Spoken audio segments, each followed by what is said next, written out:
à vous qui nous suivez sur la RTG. Votre rendez-vous d'information revient sur les temps forts du jour. Voici les faits saillants de ce vendredi. À Conakry, une concertation stratégique s'est tenue entre le ministère du Plan, le cabinet KPMG et les cadres de la primature au nom du comité stratégique de Simandou 2040. Objectif, partager la feuille de route, vulgariser les axes du projet, renforcer l'appropriation institutionnelle. Entre Guinée et Sénégal, l'Atlantique n'est plus qu'une frontière. C'est désormais un trait d'union pour jeter leurs filets. Les deux pays mutualisent leurs efforts pour une pêche durable. Le sport au service d'un espoir pour l'enfance. En France, les expatriés guinéens mobilisent leur passion. 8 équipes se sont affrontées lors d'un tournoi de football solidaire. Les fonds collectés iront aux structures d'accueil pour enfants en situation difficile. Bonsoir à tous. Bienvenue dans cette édition du journal. Ce soir, nous vous amenons au cœur de l'actualité nationale. À Conakry, le programme Simandou 2040 se dévoile davantage à travers une session d'échange stratégique au nom du comité stratégique de Simandou 2040. Le ministère du Plan, accompagné du cabinet KPMG, a rencontré les conseillers et cadres de la primature. Objectif, vulgariser les axes du programme et renforcer l'appropriation par les acteurs de la haute administration. Le Premier ministre, chef du gouvernement, a salué la démarche et réaffirmé la détermination du chef de l'État à faire de la Guinée une nation prospère tournée vers l'émergence. Omar Bari. Dans le cadre de la poursuite des échanges techniques sectoriels entre le ministère en charge du plan et de la coopération internationale qui a accompagné l'État dans l'élaboration du programme Simandou 2040, ainsi que les départements ministériels, la primature a reçu ce jeudi 17 juillet 2025 le représentant du cabinet KPMG Messa Tall. Il a été introduit auprès du Premier ministre, chef du gouvernement, par le ministre du Plan et de la Coopération internationale Ismaël Nabé, accompagné de Madame la ministre des Postes, Télécommunications et de l'Économie numérique, Rose Paula Prissimou. Cette rencontre informelle avait pour objectif de présenter au cadre de la primature l'état d'avancement des travaux au niveau sectoriel ainsi que les orientations stratégiques retenues conformément à la vision du chef de l'État, son Excellence le général Mamadi Doumbouya. Le Premier ministre chef du gouvernement Amadou Ouriba a réaffirmé à cette occasion la ferme détermination du chef de l'État à bâtir une Guinée prospère et résolument tournée vers l'émergence. Une ambition qu'il a tenu à voir fidèlement traduite dans le programme Simandou 2040, en insistant sur cet aspect auprès du cabinet KPMG et des cadres du ministère du Plan et de la Coopération internationale. À l'entame de la présentation, le ministre Ismaël Nabé a retracé les principales étapes ayant conduit à cette rencontre. Des travaux sectoriels menés avec les bureaux de stratégie et de développement BSD des ministères jusqu'à l'élargissement du processus au secteur privé. Il a rappelé que l'élaboration du programme Simandou 2040 s'inscrit dans une dynamique inclusive soucieuse de refléter les aspirations profondes du peuple souverain de Guinée. Aujourd'hui, avec les techniciens et les conseillers de la primature, on est sorti vraiment satisfait. Ils ont compris pendant plusieurs mois le travail avec les BSD, avec le secteur privé, avec les ministères, avec tous les ministres. On les a expliqué des projets, des 5 piliers, les différents secteurs, mais aussi et surtout leur parler de type de financement. Parce que le programme en soi, il y a les catalyseurs de programme. L'un des catalyseurs leur expliquait que l'un des catalyseurs du programme Simandou, c'est le projet Simandou. L'autre catalyseur, c'est le fonds souverain, mais aussi la notation souveraine. Tous ces éléments-là sont en phase aujourd'hui parce qu'on a vraiment avancé pour la mise en place d'un fonds souverain à la République de Guinée, mais aussi la notation souveraine. On parle aujourd'hui de 200 milliards pour les 15 prochaines années, mais aussi ça va être découpé en phases. De 2025 à 2030, les 5 prochaines années, il faut mobiliser à peu près 45 milliards. De 2030 à 2035, il y avait plus de 90 milliards. Au-delà de 2035, il faut mobiliser à peu près 100 milliards. On leur a expliqué la démarche, qui était une démarche vraiment scientifique. C'est au-delà de ce diagnostic-là qu'on a déjà proposé aujourd'hui. Une centaine de projets, mais aussi une quarantaine de réformes qui vont composer le socle même du programme Simandou 2040. Prenant la parole à son tour, Messa Tall, représentant du cabinet KPMG, a passé en revue l'ensemble du processus ayant permis de poser un diagnostic sectoriel rigoureux. Il a exposé les orientations stratégiques majeures du programme, Simandou 2040, articulé autour de 5 piliers structurants, enrichis de projets phares budgétisés, assortis d'un chronogramme d'exécution précis. Il a souligné la nécessité pour l'ensemble des cadres de l'administration guinéenne de s'impliquer pleinement et de s'approprier ce programme hautement stratégique. Je suis très content aujourd'hui d'être venu à la primature avec le Premier ministre, ses équipes, sous la direction du ministre du Plan et l'ensemble du ministère pour présenter effectivement les grandes orientations du Simandou 2040. Donc l'objet de la réunion aujourd'hui, c'était de partager les orientations du Simandou 2040, de partager les archétypes de croissance, de partager l'ensemble des projets et des réformes, l'ambition de la Guinée, la trajectoire, pour recueillir à la fois les suggestions, mais aussi l'expertise de la primature pour finaliser le plan et en faire effectivement la feuille de route et le référentiel de la Guinée. Les deux éléments qui sont attendus des équipes, c'est d'abord la bonne compréhension des enjeux et des orientations de la Guinée. Parce que je rappelle que c'est un programme pour permettre à la Guinée d'accélérer son développement dans les 15 prochaines années. C'est un programme que les autorités souhaitent en faire la fer de lance pour faire que la Guinée passe d'un pays avec un PIB aujourd'hui de 25 milliards de dollars. En 2040, on veut multiplier par 4. On veut faire de sorte que la Guinée puisse sortir des pays les moins avancés pour rejoindre les pays émergents. Donc pour ça, c'est des enjeux colossaux. C'est une bataille qu'il faut gagner et tous les Guinéens doivent être mobilisés, comprendre les enjeux, les prendre à bras le corps et jouer leur partition pour réussir ensemble. Au nom du Premier ministre, chef de gouvernement, appelé à d'autres obligations, le directeur de cabinet adjoint de la primature, chargé de faciliter la rencontre, a exprimé l'engagement des cadres de la primature à contribuer activement à ce processus à travers des propositions concrètes et structurantes.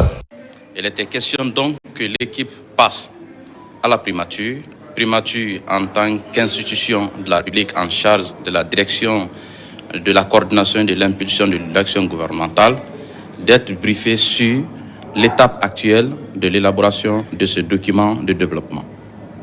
Alors la primature a pris acte sur les instructions de M. le Premier ministre du gouvernement. L'équipe va travailler et l'équipe donnera officiellement sa contribution et prendra part dorénavant, n'est-ce pas, au processus jusqu'à la finalisation et à la stabilisation de ce document pour le bonheur de la République de Guinée.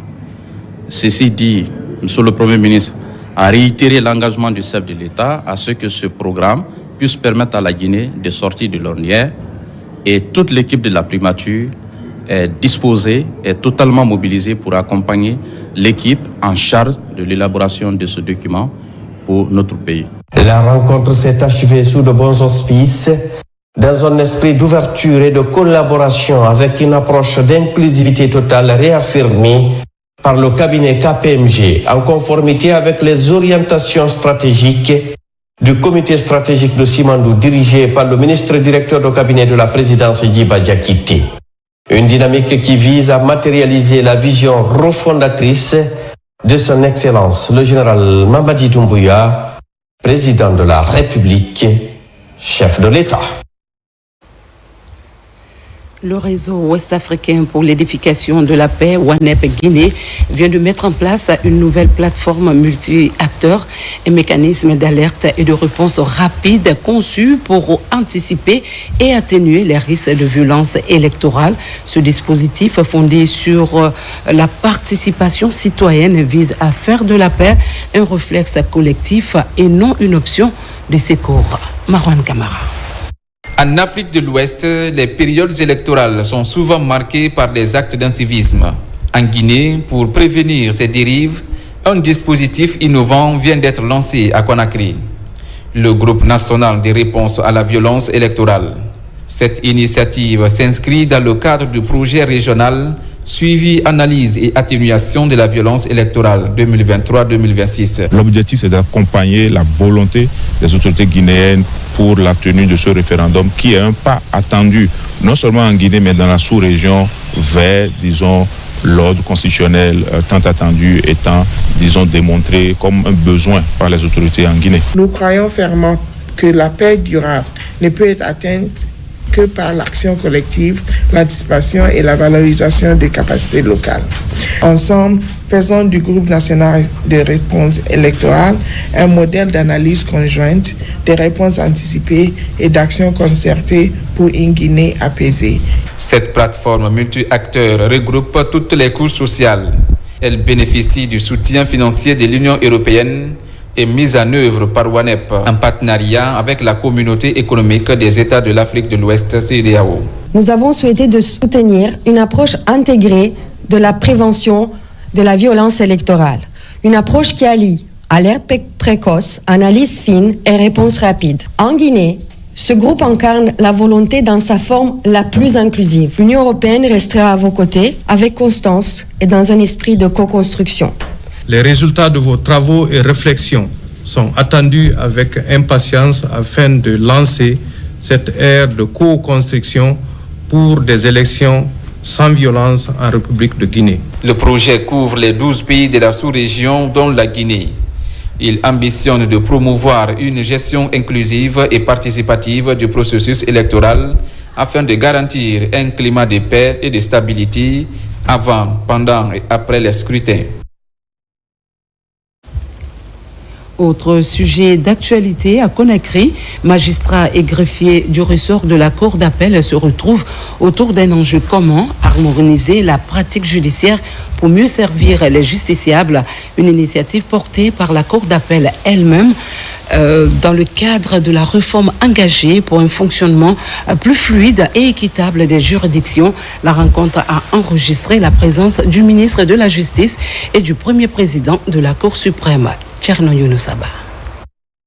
Dans cette enceinte, des magistrats du parquet, du siège et du personnel de greffe des juridictions de la Basse et Moyenne Guinée. Ils prennent part à l'assemblée plénière convoquée sous l'égide de la Cour d'appel de Conakry. Il est question d'harmoniser les pratiques judiciaires, un cadre d'échange pour identifier les divergences, partager les bonnes pratiques en vue de tracer des lignes directrices communes. La réforme de la justice guinéenne se fera avec vous ou ne se fera pas. Le gouvernement, sous l'autorité du président de la République, chef de l'État, le général Mamadi Doumbouya, et du premier ministre, chef du gouvernement, M. Amadou Ouriba, entend renforcer l'indépendance de la justice, doter les juridictions de moyens adéquats, numériser les procédures, professionnaliser les ressources humaines, moderniser les infrastructures judiciaires et renforcer la coopération institutionnelle. L'article 22 précité consacre l'Assemblée plénière comme un cadre formel et institutionnalisé de dialogue, d'évaluation et d'orientation des élections relevantes de la Cour d'appel de Conakry. Elle associe les magistrats du siège du parquet ainsi que le personnel de greffe dans un esprit de collégialité, de responsabilité et de transparence. Cette assemblée plénière suppose une application uniforme de la loi, une interprétation des textes, un traitement procédural identique des affaires. Il s'agit à terme d'assurer la sécurité juridique et judiciaire visant à défendre les libertés. Cette matinée qui marque l'ouverture officielle de notre assemblée plénière placée sous le thème harmonisation des pratiques judiciaires dans le ressort de la Cour d'appel, avec pour objectif vers une justice plus cohérente et efficace, où les attentes des justiciables sont de plus en plus fortes en matière de rigueur, d'impartialité et d'efficacité judiciaire. L'assemblée plénière constitue une opportunité pour initier un acte d'harmonisation judiciaire. Elle va aider à bâtir une justice plus cohérente, histoire de respecter les droits fondamentaux des citoyens. C'est à Dakar, au bord de l'Atlantique, que se joue un nouvel acte du rapprochement entre la Guinée et le Sénégal. Les deux nations unissent leurs forces dans un secteur stratégique, la pêche et l'aquaculture. Un protocole d'accord vient d'être signé entre les deux gouvernements, respectant ainsi les engagements pris lors de l'accord du 23 mai 2025 à Conakry. La Guinée, représentée par la ministre de la Pêche, affiche sa volonté de renforcer la coopération sud-sud et de valoriser les ressources halieutiques. Suivez le reportage de notre envoyé spécial à Dakar, Alga Semoba. Tout a commencé avec une séance de travail d'experts des deux parties, une réunion technique pour revoir et harmoniser tous les axes de collaboration en matière de pêche et d'aquaculture entre la Guinée et le Sénégal. Cette table ronde aboutit à la signature d'un protocole d'application et d'accord entre les deux nations. Parmi les points, on peut retenir les échanges d'informations, la mutualisation des efforts entre les deux pays en matière de surveillance et aussi un suivi combiné en matière de contrôle. Donc des engagements fermes ont été pris et sûrement des conventions plus poussées, plus détaillées vont être établies. Cette signature, fruit de la bonne collaboration des deux pays, est une application des dispositions de l'accord en matière de pêche et d'aquaculture entre le gouvernement guinéen et sénégalais. Pendant plusieurs années, malgré la volonté commune de nos deux États, ce partenariat stratégique n'avait pu être concrétisé en raison de diverses contraintes. Mais grâce à l'engagement constant de nos deux départements techniques et sous la clairvoyance de nos plus hautes autorités, vous et moi, Madame la Ministre, ma chère sœur, avons su surmonter, emprunter la voie royale d'un dialogue fécond et constructif. Le protocole que nous signons aujourd'hui n'est pas un simple document administratif. Il est l'expression concrète d'une vision partagée, d'un engagement politique fort et d'une ambition commune pour une gestion durable, équitable et concertée de nos ressources halieutiques.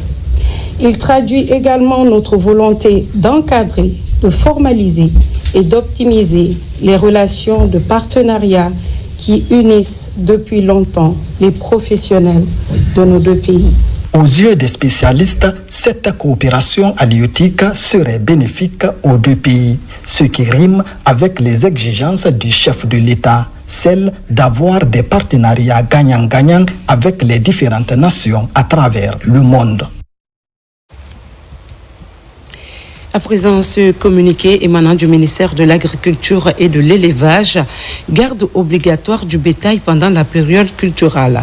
Conformément au dispositif des articles 25 et 26 du Code pastoral, il est formellement interdit toute divagation d'animaux sur l'ensemble du territoire national durant la période des travaux champêtres jusqu'à la récolte complète des cultures. Les autorités administratives régionales et préfectorales, en collaboration avec les services déconcentrés du ministère de l'Agriculture et de l'Élevage, la Chambre nationale d'agriculture ainsi que la Fédération bétail viande sont chargés de veiller à l'application stricte du présent communiqué. Tout contrevenant au présent communiqué se verra appliquer les sanctions prévues par la loi à cet effet. Conakry, 18 juillet 2025, signé Félix Lama. Je vous amène sur le terrain où les unités constituées de la police nationale intensifient leur présence. Objectif, démanteler les réseaux de trafiquants et freiner la consommation de drogue dans les quartiers les plus exposés. Résultat, une centaine de personnes déjà interpellées et des saisies importantes opérées. Une traque sans relâche pour protéger la jeunesse et restaurer la sécurité dans les zones sensibles. Le point avec colonel Morikaba, correspondant de la police nationale. La direction générale de la police nationale a lancé une vaste opération contre les principaux dealers et consommateurs de drogue dans le Grand Conakry. Pour mener à bien cette mission, elle a mobilisé ses unités d'élite, notamment les brigades anticriminalité, les compagnies mobiles d'intervention et de sécurité, les brigades spéciales d'intervention de police, ainsi que les agents des commissariats centraux. Les descentes de ces unités sur le terrain ont permis de mettre hors d'état de nuire de nombreux individus suspectés de trafic ou de consommation de substances illicites. Le 5 juillet, dans la commune de Tombolia, 30 interpellés, dont une jeune fille. Le 7 juillet, dans la commune de Ratoma, 10 interpellés, dont une femme. 8 juillet, dans la préfecture de Dubreka, 42 interpellés, 3 présumés dealers. 10 juillet, dans la commune de Sofonia, 21 interpellés, dont 2 femmes dans des temples de bandits. Parallèlement à la T8, démantèlement de Infinity Millennium, réseau d'escroquerie type QNet, 30 interpellés dont 11 femmes, plusieurs suspects et victimes sont de nationalité étrangère. Le 11 juillet 2025 à Koya, 28 interpellés dont un leader de renom.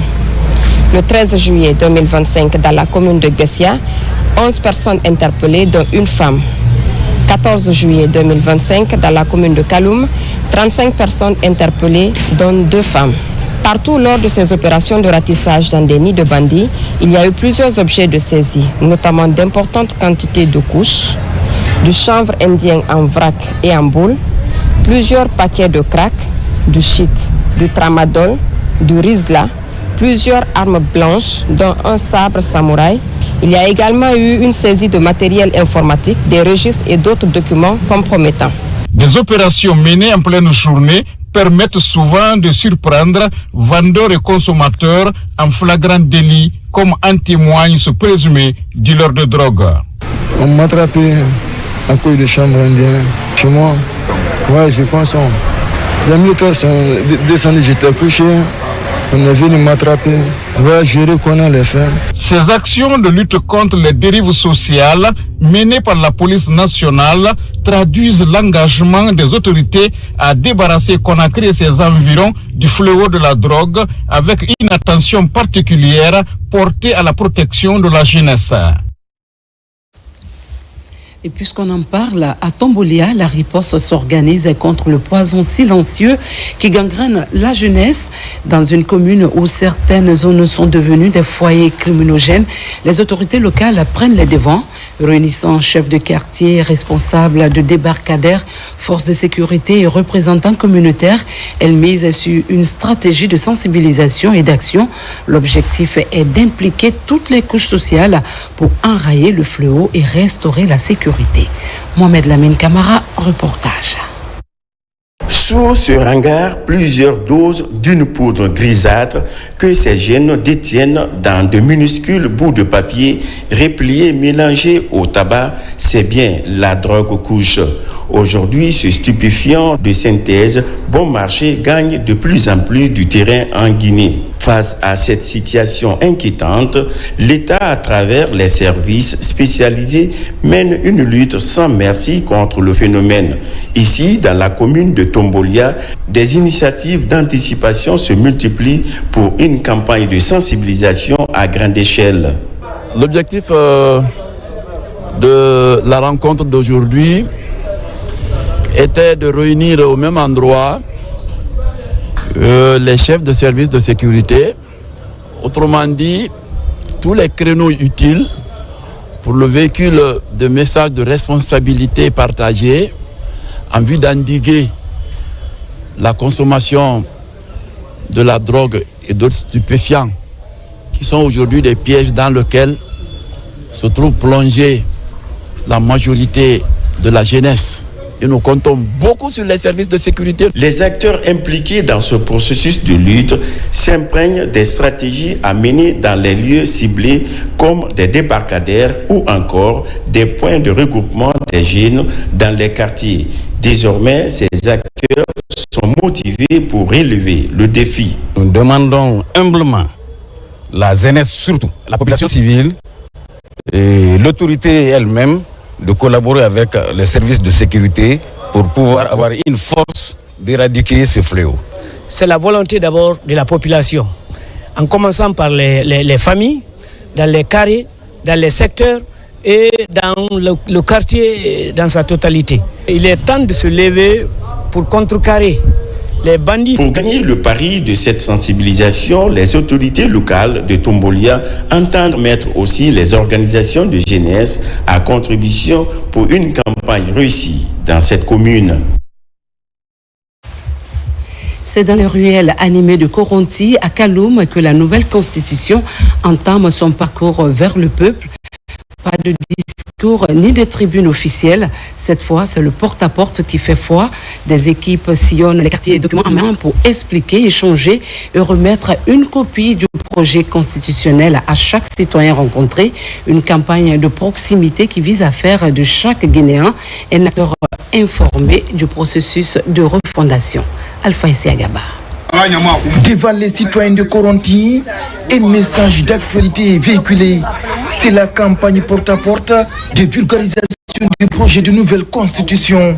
Devant les ménages visités, le contenu du projet est bien expliqué aux habitants de Kalouma. La nouvelle constitution, c'est quelque chose qui est bon pour nous, les Guinéens.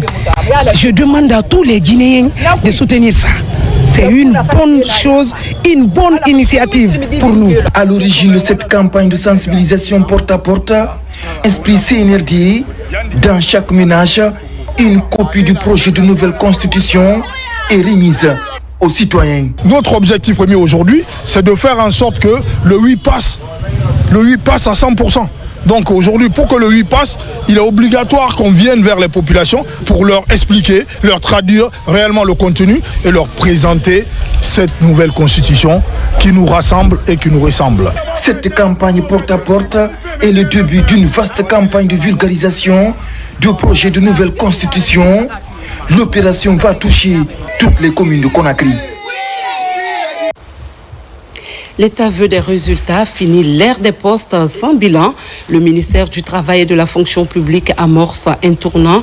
Désormais, chaque agent de l'État devra démontrer son utilité réelle pour les citoyens. C'est dans cette dynamique que l'Inspection générale de l'administration publique a présenté à Mamou un nouvel outil d'évaluation des performances conçu avec le concours d'un comité d'experts. Objectif, préparer les cadres régionaux et préfectoraux à l'usage de cet instrument avant le lancement officiel des évaluations. Mamadou Patebalde, Mamadi Ternakamisoko, reportage. En plus du contrôle rigoureux de la présence des agents de l'État à leur poste, l'Inspection générale de l'administration publique IGAP s'engage désormais dans une démarche axée sur la performance. Chaque agent et service, aussi bien au niveau de l'administration centrale que déconcentrée, fera désormais l'objet d'une évaluation afin de mesurer son impact concret sur la vie des citoyens. À Mamou, le nouvel outil d'évaluation des performances a été présenté au cadre de l'administration régionale et préfectorale. C'est des outils qui permettront aux décideurs de mettre chaque chef de service, chaque agent concerné devant ses attributions et évaluer le niveau d'exécution de ses attributions et avec les moyens mis en œuvre pour l'exécution de ces attributions dans l'atteinte du résultat global. En effet, les citoyens guinéens attendent aujourd'hui une administration publique plus efficace, plus transformante et plus proche de leurs préoccupations.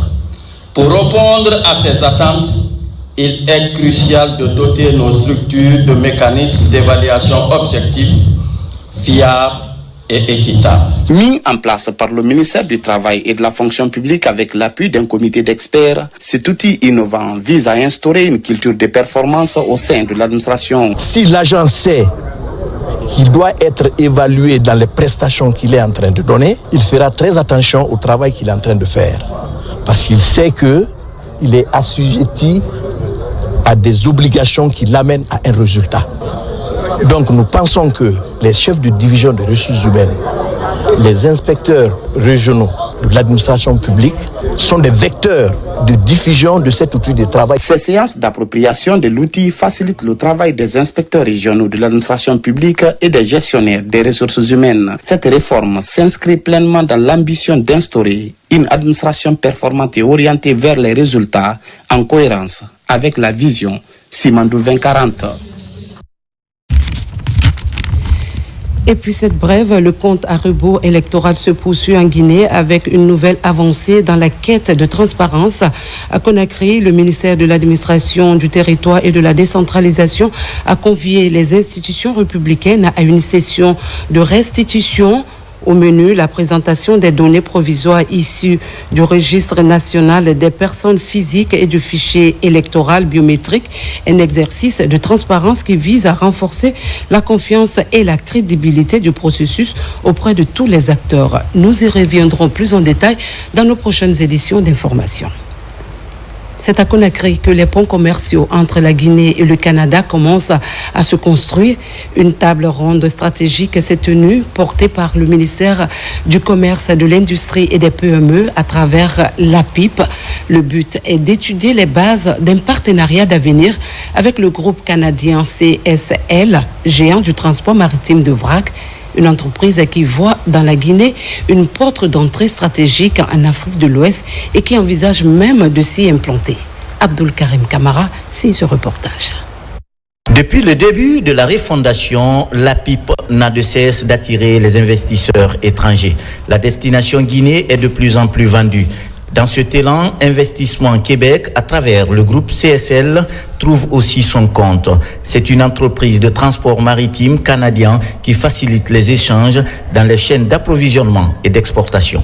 Nos navires ont leur propre système de déchargement à bord qui fait en sorte qu'ils n'ont pas besoin d'utiliser d'infrastructures portuaires. Ils sont capables de décharger en haute mer, ils sont capables de décharger là où il n'y a pas de port, là où il n'y a pas de grue maritime, ce qui fait en sorte qu'ils deviennent très polyvalents. Ils sont aussi très rapides en termes de déchargement, ce qui améliore leur efficacité. L'APIP Guinée entend ainsi sceller un partenariat avec le groupe québécois. Mais avant, ce cadre d'échange est organisé afin de permettre aux acteurs du secteur public et privé guinéen de mieux connaître le groupe, mais aussi de tracer les sillons d'une mise en relation entre entreprises guinéennes et canadiennes. Avec le projet Simandou qui devrait changer l'écosystème minier guinéen, que ces gens-là soient un acteur important du transport maritime guinéen. Et on essaie de travailler avec l'APIP pour faire en sorte vraiment que la compagnie devienne guinéenne et que ça devienne une référence à travers le monde. L'objectif de cette table ronde, c'était vraiment de comprendre c'était quoi le transbordement, ce que le groupe CSL fait. Pour nous, au niveau de l'agence, c'est aussi d'accompagner le groupe CSL à mieux comprendre et connaître l'écosystème des investissements en Guinée. Et bien sûr faire les mises en relation avec des structures publiques mais aussi des entreprises privées dans le cadre de ce développement de chaînes de valeur. Pour la présence de cette compagnie en Guinée, 3 objectifs sont visés. Aider à tirer le transport maritime vers le haut, travailler avec l'État guinéen et développer le capital humain guinéen, toute chose qui coïncide d'ailleurs avec Simandou Academy.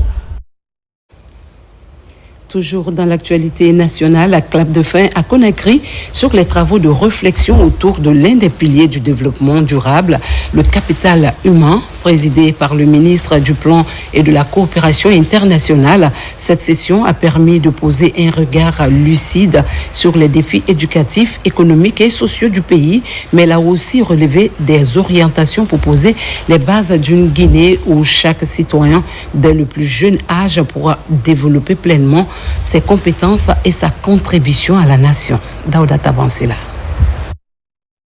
Faire du capital humain le socle d'une transformation structurelle, inclusive et durable de la Guinée. C'est la feuille de route qui mobilise le ministère du Plan et de la Coopération internationale et ses partenaires techniques et financiers. Investir dans le capital humain pour une Guinée résiliente et prospère est le thème de ces échanges. Sous le leadership visionnaire de son Excellence le général Mamadi Doumbouya, chef de l'État, président de la République, nous avons placé le capital humain au cœur de notre plan national de développement et toutes nos politiques publiques. Car nous savons qu'un pays ne se développe pas seulement par des ressources naturelles, mais par la capacité de son peuple à apprendre, à innover, à entreprendre et à transformer son environnement. Ces panels ont fait émerger une conviction forte entre les sectoriels et l'ensemble des partenaires d'appui, une manière de mettre en avant l'importance d'investir dans la formation et de valoriser les compétences pour une contribution efficace au développement national. Il faudra vraiment se poser la question de comment aller au-delà de l'accompagnement aux individus Donc voilà un peu l'esprit avec lequel on prend cette étape ultérieure dans notre parcours de partenariat autour du développement du capital humain. C'est un message commun, témoigne notre engagement collectif, concerté et résolu, accompagner la Guinée dans sa quête de développement durable à travers l'investissement dans son capital humain. Durant 4 jours, les participants ont conjugué expérience et engagement autour des secteurs clés, identifié les obstacles et proposé des solutions concrètes pour une stratégie nationale du capital humain plus adaptée aux réalités d'une Guinée émergente. Un détour à l'intérieur du pays, à Farana, l'émotion se mêle au soulagement. L'hôpital régional vient de recevoir les équipements tant attendus de sa centrale d'oxygène. Un grand pas dans la prise en charge des patients en détresse respiratoire grâce aux efforts du ministère de la Santé. Une avancée rendue possible sous le leadership du président de la République, déterminé à améliorer les services de santé jusque dans les régions. RTG Farana, Ibrahima Oule Fofana, Silati Koroma. 2 actes forts de l'État sont posés ici à l'hôpital régional de Farana. Il s'agit de la construction de la centrale d'oxygène et la remise des équipements. Un coup de pouce qui va désormais faciliter la prise en charge de plusieurs pathologies. Notre région a été caractérisée par ce manque de prise en charge des malades graves, les malades nécessitant de l'oxygène.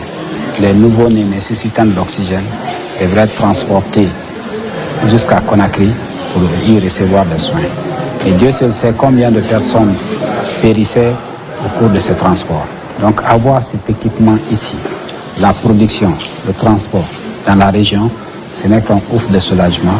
J'avoue que vraiment aujourd'hui c'est un jour de joie et de satisfaction pour nous.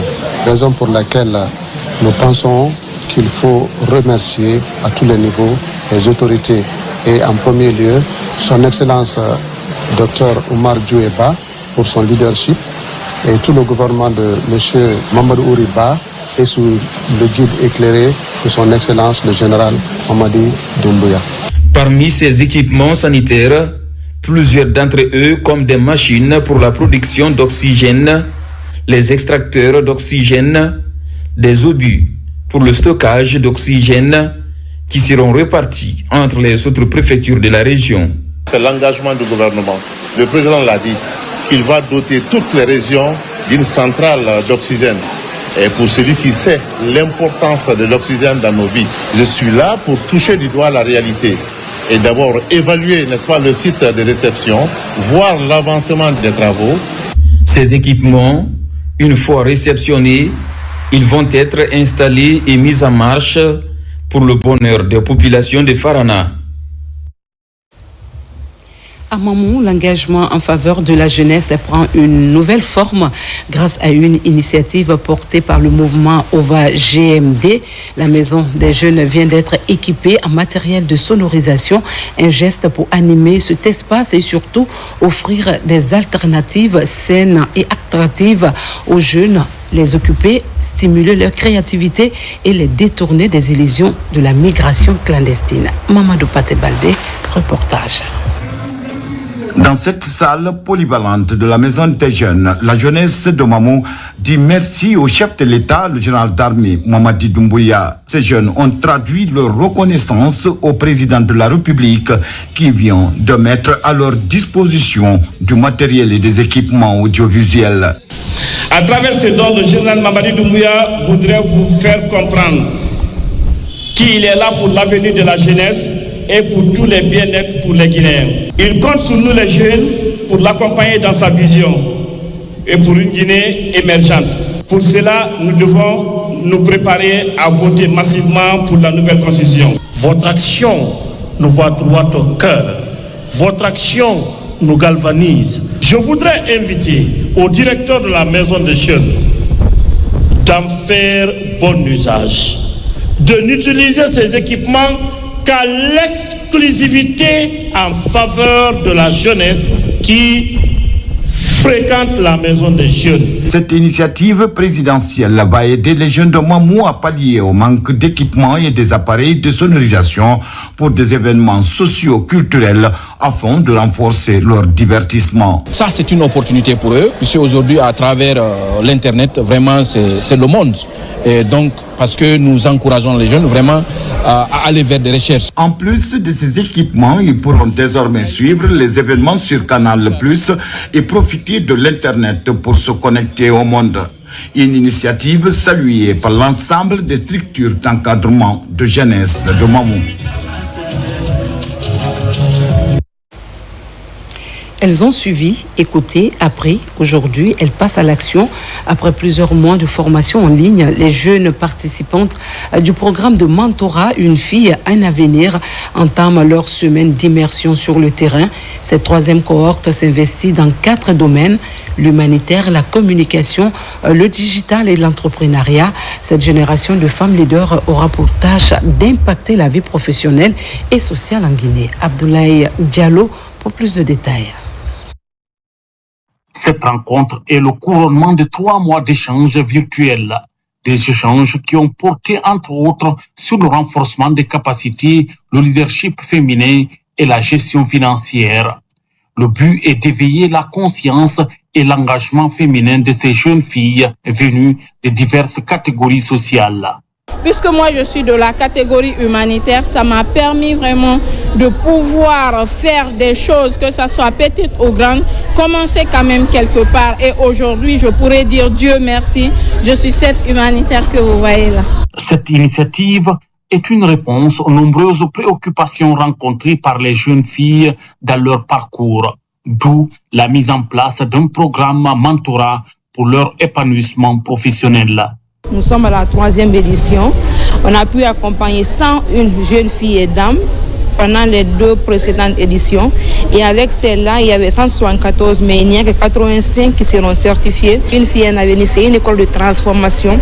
On vous aide à clarifier votre vision des choses, à être professionnel dans toutes vos actions et à trouver la voie pour devenir la femme dont vous avez toujours rêvé de devenir. Ce sont des actions quotidiennes que nous menons dans les écoles, notamment à travers des actions d'éducation civique, pour que la fille, au même titre que l'homme, se sente aussi impliquée dans le rayonnement, dans la vie active de la société, de la communauté. Et je pense que ce programme Une fille, un avenir s'inscrit aussi dans cette dynamique. Au terme de chaque édition, une immersion est organisée pour des retrouvailles présentielles de toutes les actrices. La démarche consiste à créer un lien pratique entre les jeunes filles et leurs mentors, mais aussi des personnes ressources. Autre sujet d'actualité, en cette saison de grande pluie, la solidarité ne reste pas à l'abri. À Conakry, des gestes viennent réchauffer les cœurs des enfants à mobilité réduite et de leurs familles. Grâce à l'initiative de l'Association guinéenne pour le bien-être des enfants handicapés moteurs, des manteaux, t-shirts, chaussures et fauteuils roulants ont été distribués à cette couche vulnérable. Nabila Moussa Kamara, Alkali Gobele Keita pour en savoir davantage. À la grande mosquée Faisal de Conakry, des enfants handicapés et leurs parents reçoivent des manteaux, des t-shirts et les chaussures afin de les protéger contre les intempéries. En cette période de forte pluie, cette solidarité se renforce auprès de ces personnes souffrant d'un handicap. Cette action de solidarité est l'initiative de l'Association guinéenne pour le bien-être des enfants handicapés moteurs. Le fait que vous avez envoyé les manteaux et les chaussures aussi pendant l'hivernage pour les enfants, ça nous fait droit au cœur et nous sommes très très contents. Nous prions que votre ONG aussi avance en grand pas. Nous voulons vraiment apporter notre petite contribution parce que vous savez, le gouvernement ne peut pas tout faire. Ces enfants handicapés psychomoteurs, ils ont aussi leurs droits comme toute autre personne. Mais nous savons qu'ils sont presque laissés au bout du compte. À la mosquée Kipédadia, des fauteuils roulants sont aussi offerts aux personnes à mobilité réduite de ce lieu saint pour aider les parents dans l'encadrement et la scolarisation des enfants handicapés en Guinée. L'Association guinéenne pour le bien-être des enfants handicapés moteurs compte pérenniser ses actions sur le terrain et sollicite l'engagement des bonnes volontés. Ça me va droit au cœur, surtout au moment de la pluie là. Ça m'a aidé à me déplacer parce que actuellement je suis en situation de handicap, je suis vraiment content. C'est des enfants qui sont laissés pour compte. On les considère comme des démons, comme des gens qui ne peuvent rien apporter à la société. Alors qu'en réalité, il n'y a pas de personne qui soit nulle en soi. Il faut juste placer la personne dans son domaine pour qu'elle fasse des miracles. Donc, c'est notre approche, aider ces enfants pour la réinsertion, pour qu'ils puissent servir à la nation. Assister des enfants handicapés est la principale mission de l'association. Pour lutter contre certaines maladies hydriques chez les tout-petits, des non-vivres sont remis aux enfants handicapés. Zérekoré, l'artiste Obentea, a lancé un message avant son concert du 19 juillet. Une marche citoyenne du gouvernorat à la place des Martyrs a rassemblé des centaines de personnes autour d'un même idéal, la paix, un moment de cohésion porté par la musique et le civisme. Suivez le reportage de notre équipe basée en Guinée forestière. Les rues habituellement animées de Zérekoré ont pris une dimension symbolique. Se donnant rendez-vous au gouvernorat de la ville, une foule hétéroclite composée de jeunes, de moins jeunes, d'hommes et de femmes a répondu à l'appel de l'artiste Obentea. L'objectif est clair, marcher main dans la main pour sceller l'unité nationale. Personne ne peut indiquer son village par sa main gauche. Ici, chez nous, nous devrons montrer devant l'humanité que Zérekoré a la paix et a la joie et on peut vivre en paix ici. Voilà notre mission. Et le samedi, nous demandons à tout le monde de venir passer, c'est gratuit, c'est pas payant. Et sous la haute autorité de monsieur le président, mon papa et moi, nous allons donner de l'ambiance à Zérekoré. On a envoyé 52 artistes. Samedi, c'est du ouf. Zérekoré mérite la paix. Les autorités actuelles prennent la paix et notre président a été le premier à poser un acte phare de la paix. Il a libéré le capitaine Moussa Dadis Camara. Donc ça c'est déjà un acte très fort pour dire que lui il veut la paix, il veut le pardon et il veut l'union. Sous un soleil généreux, les participants vêtus majoritairement du blanc, couleur de la paix, ont défilé dans les principales artères de la ville. Des pancartes artisanales, brandies avec ferveur, arboraient des slogans tels que Zérekoré ville de la paix, ensemble pour la réconciliation ou encore la paix, notre héritage. Des chants repris en chœur et les rires qui fusaient par moments témoignaient d'une atmosphère empreinte d'optimisme et de solidarité sous la gouvernance du général Mamadi Doumbouya. La mobilisation est de taille, mais ça ne surprend pas, parce que le président de la République, qui est l'acteur de la paix, nous ne ferons que l'accompagner dans ça. Nous voulons prouver à tout le monde entier qu'à Zérekoré, la paix, rien que la paix. Zérekoré va vers la marche, la mobilisation de la paix et le pardon. Ça, c'est le premier souhait du général président Mamadi Doumbouya. La brave population de Zérekoré n'a pas autre mot sinon que la paix, le oui pour le référendum. Parce que là, l'adhésion est totale. Vous-même, vous avez constaté sur le terrain. Nous disons merci à la brave population de la région administrative de Zérekoré. Au cœur de cette mobilisation se trouvait l'artiste Obentea lui-même, vêtu d'un boubou blanc et d'une casquette. L'artiste s'est rendu au pied de l'arbre de la paix pour se recueillir sur la mémoire des illustres disparus dans la quête de la paix en Guinée en général et en Guinée forestière en particulier. Dernier titre de cette session d'information, direction la France pour boucler cette édition. Le terrain de jeu devient un terrain d'espoir pour l'enfance vulnérable. 8 équipes de football se sont réunies lors d'une compétition solidaire, démontrant que le sport tisse des liens et renforce la cohésion de la diaspora guinéenne. Cette initiative vise à soutenir la politique nationale de protection des enfants en situation difficile. Les sommes récoltées seront remises aux structures d'accueil spécialisées dans la prise en charge de l'enfance vulnérable. Compte rendu, Sekou Ferna Koroma et Aléa John Keita depuis la France. C'est au stade Jean Bouin, dans le 16e arrondissement de Paris, que les Guinéens se retrouvent pour lancer leur compétition sportive de football. Organisée par l'Association sportive et culturelle franco-guinéenne, 8 équipes ont pris part à cette compétition. Avec des matchs à éliminatoires directs, 2 équipes ont tiré leur épingle du jeu. Il s'agit de l'équipe de Bokeh et celle de Kétougou. À l'issue des matchs équilibrés dans les 45 premières minutes, les données changent à la reprise. Au cours de la seconde mi-temps, l'équipe de Bokeh use d'une tactique doublée. Pression sur son adversaire pour ouvrir le score. 1-0, ce sera le résultat de cette rencontre. Ce qui nous motive, c'est réunir les Guinéens. Vraiment, c'est ce qu'on aime, que la diaspora puisse se rencontrer. Et en fait, c'est vrai qu'on est né en France, qu'on a grandi en France, mais on n'oublie pas que notre sang est les Guinéens. Nous sommes vraiment heureux de ce genre de mobilisation puisqu'il cadre parfaitement avec la volonté des autorités, celle vraiment de susciter une Guinée unie. Voilà, une Guinée vraiment qui est rassemblée. Et c'est ce que nous avons vraiment remarqué ici. 5e édition du genre, le tournoi de la Guinée, comme on l'appelle, a mobilisé de nombreux compatriotes vivant en Europe. Une mobilisation jamais enregistrée lors des précédentes rencontres. C'est une journée magnifique où tout le monde se rencontre, tout le monde se rassemble pour la bonne cause. La cause humanitaire, la cause associative. Et surtout, ça permet de tisser des liens. Parce qu'il y a des personnes de la même famille qui ne se connaissent pas et puis qui se rencontrent aujourd'hui. Il y a des personnes qui ne sont pas vues depuis longtemps et qui se rencontrent aujourd'hui. On est extrêmement heureux. C'est la première fois que Bokeh remporte ce tournoi. Et c'est historique, comme il le dit. On est extrêmement fiers de pouvoir amener cette coupe à la ville de Bokeh. Pour contribuer à cette action caritative, des artistes de renom tels que Fish Killers et Black Hem ont fait des prestations devant plusieurs centaines de personnes, comme pour dire que le football et la musique sont un moyen pour braver les conditions précaires de nombreux enfants en Guinée et dans le reste du monde. C'est sur cette belle leçon de solidarité et d'union venue de nos compatriotes de France que se referme cette édition. Merci de votre fidélité. Restons unis, engagés et confiants à l'avenir de notre pays. La Guinée, notre paradis, terre de richesse et d'innovation, mérite le meilleur de chacun de nous. Très bonne soirée à toutes et à tous et à très bientôt pour une nouvelle édition.